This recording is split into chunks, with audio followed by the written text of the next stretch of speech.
Russia is currently in the process of capturing Avdiivka, which would be in a long line of victories for Russia since 2023. I thought this would be a good time to recap on some of the, let's say, mysterious aspects of this special military operation between Russia and Ukraine. As has been the trend on my channel, I've often found the reporting on this war, particularly from the Western liberal media, to be abysmally poor, and there has been a lack of reporting to explain how a country like Ukraine can go from being on the brink of victory in 2022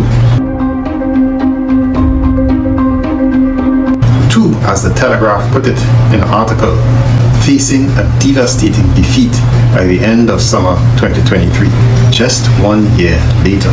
So to me, it started all around the end of 2022, when the Ukrainian fall offensives ended with a retreat from Russia from the west bank of the Kherson River across the Dnieper River to the east bank in the Kherson region. So perhaps that's a good place to start my analysis, because that is when the tide of the war, at least in the eyes of the Western public, really started to turn in Russia's favor. И прилегающие населенные пункты не могут полноценно снабжаться и функционировать. And you can find support in that statement when you ask yourselves this question: how many victories has Ukraine had since the end of 2022? No.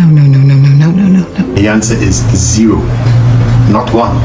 How many victories has the Russian army had? Well, let's see. We have Soledar. We have Bakhmut. 20 мая 23-го. We have defeating the NATO-trained summer counteroffensive. And finally, Ukraine's retreat from Marinka to finish off 2023. Тому Мар'їнка, яка трималася майже 2 All victories. Undoubtedly, 2023 was a year of Russian victory, and maybe, just maybe, that's why the Wall Street Journal listed Putin along with Elon Musk as winners of 2023.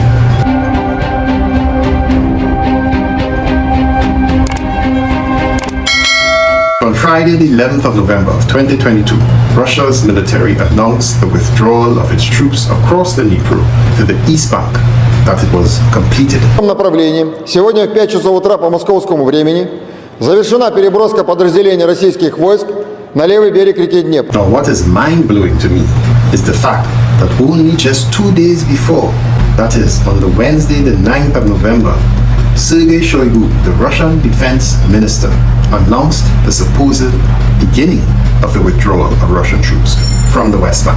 Приступайте к отводу войск и примите все меры, чтобы обеспечить безопасную переброску личного состава. Why is this mind-blowing, you might ask? Because even US generals estimated, along with their Ukrainian counterparts, that Russia had as much as 30,000 servicemen or troops on the west bank of Kherson, along with thousands of pieces of heavy military equipment. This led most Western officials to expect this withdrawal to take weeks. And this is even admitted in the West. The main reason for the withdrawal of the Russian troops was not because the Russian army had been defeated or routed by the Ukrainian army.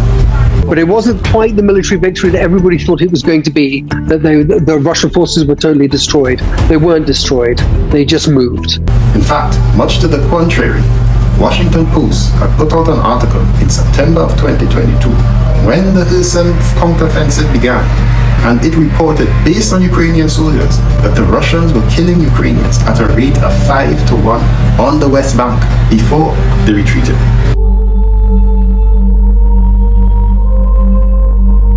In fact, there are those who consider the Russia to be the victor of the Kherson West Bank battle because they destroyed the Ukrainian army and then retreated from territory that wasn't that strategic.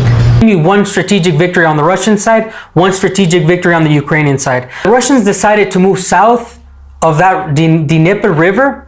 That's a strategic victory. That's a land you don't need to hold. A strategic victory for who? For Ukraine? For the Russians. But let's not get sidetracked. My point is this: the reason for the withdrawal was, and I quote here, because of the difficulty in supplying troops over the river. Al Jazeera reported that Ukraine began targeting the bridges over the Dnipro to the West Bank, which served as Russia's main supply lines via barge and ferry. But it is now undisputed that this was not a military defeat for Russia.